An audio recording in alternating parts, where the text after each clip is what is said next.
Got a 2010 R1. Just put all carbon fiber fairings on it everywhere. Lower, mid, front, tank, rear. I just installed the Voodoo. I had the Akrapovic in the rear. It just wasn't loud enough for me, so just got this on. We'll see how it sounds.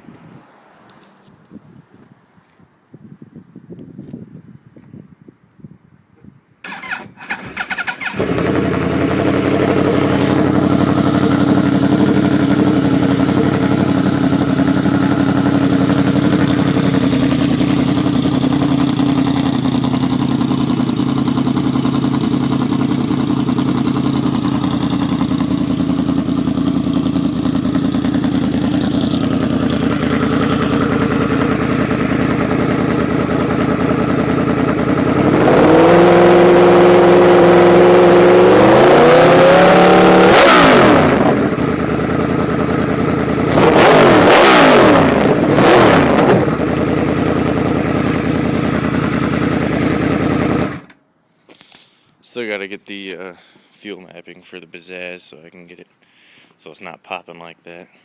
But there it is, Voodoo 2010 R1.